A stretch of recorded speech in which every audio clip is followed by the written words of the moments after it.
Let's be real, we've all been there, stuck in a meeting that just feels like it's going absolutely nowhere. It's a problem, for sure, but the solution? It's surprisingly simple. Today, we're going to build a playbook that turns that meeting chaos into total clarity and, believe it or not, productivity. You know that feeling, right? You're sitting there, you're glancing at the clock, and you're just wondering, what am I even doing here? It's a frustration we all share. Doesn't matter if you're in a huge corporate boardroom or a small community hall. The good news is there's a really clear reason why this keeps happening. You want to know why most meetings fail? It's simple. They don't have a playbook. They're disorganized right from the get-go. So that's what we're going to do right now. We're going to build that structure together, a simple toolkit of rules and documents that can bring order to even the most out-of-control meeting. So where do we even begin? Well, first things first, not all meetings are created equal.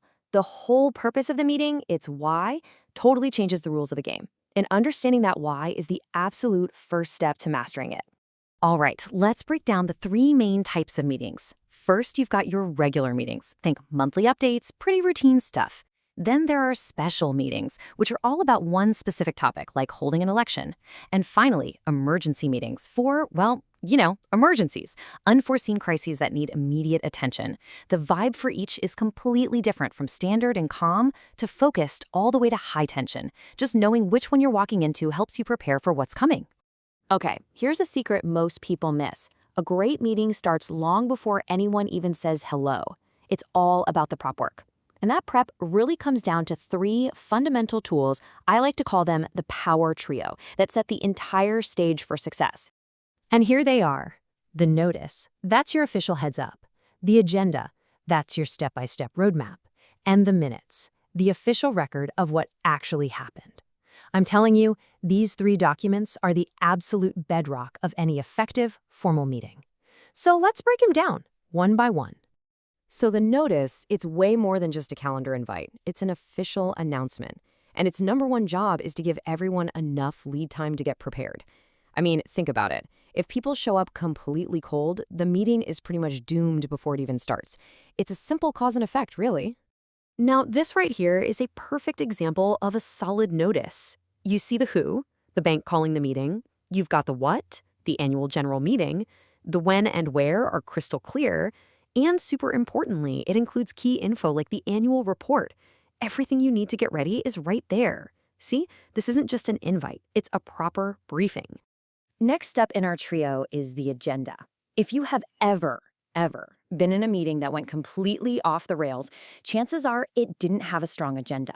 This is the roadmap. This is what keeps everybody on track. It's prepped in advance and sent out, so everyone knows exactly what to expect. You know, a good agenda actually tells a story. It starts by looking back. You approve the minutes from the last meeting. Then you follow up on old business. That's matters rising. The main event is all about the new stuff, the big reports. Any other business is kind of like the wild card slot for anything unexpected. And then you wrap it up and plan for the future. See, it's a logical flow, past, present, and future. Okay, so we've done all the prep work. We're now in the meeting. To keep things running like a well-oiled machine, you need to know who's who, and you need to know the basic rules of the road. So in any formal meeting, you've got three key officers. Think of the chairman as the pilot, the one who's steering the conversation and making sure you land on time. The secretary? That's your navigator, creating the map, the agenda, and documenting the whole journey, the minutes. And of course, the treasurer is in charge of all things money. When everyone knows their job, things just work. All right, now for a super critical rule. Quorum. This is just the minimum number of people you need in the room for any decisions to be official and valid. So let's say your group has 20 members and the quorum is 11. You can't hold a vote if only 10 people show up. It's a simple but really powerful rule that stops a tiny group from making huge decisions for everybody else. So how do things actually get done in these meetings? It happens through something called a motion. A motion is really just a formal proposal. A member stands up and says, "I move that we do this." But for it to even be discussed, another member has to say, "I second that." It's a quick check to make sure at least two people think an idea is worth the group's time. Well, here's a secret weapon that empowers every single person in the room, the point of order. If you think the rules are being broken, like maybe the discussion has gone way off topic, you can raise a point of order. This literally pauses the meeting, and the chairman has to deal with your point right then and there. It's a fantastic way for anyone to help keep the meeting on track. The meeting's over. Decisions have been made. But hang on. How do you make sure everyone actually agrees on what just happened? Well, that brings us to the final piece of our playbook, creating that official record. And that brings us to the minutes, the official written record of events. What makes the minutes so powerful isn't just that they're someone's notes. They are a formal document that gets reviewed, voted on, and approved by the entire group at the next meeting. That whole process ensures everyone agrees on what the official story is. So, what actually goes in the minutes? Well, it is definitely not a transcript of every single word. It's a summary of the key facts. You'll see who was there, what major decisions were made, and the results of any votes. The goal isn't to capture every little comment, it's to create a clear, concise record of the outcomes. It's the meeting's official history. Okay, let's bring it all home. We've just built a complete playbook for turning pretty much any meeting from a potential mess into a masterpiece of efficiency. And it all comes down to having a solid structure. And really, it all comes back to our power trio, doesn't it?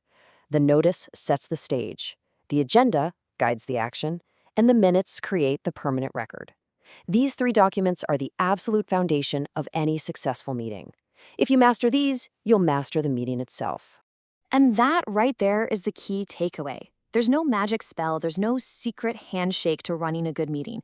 It is simply about having a clear, well-executed plan that everyone understands and everyone agrees to follow. So now the final question is really for you. It doesn't matter if you're running the meeting or you're just attending. You now have the tools to make it better.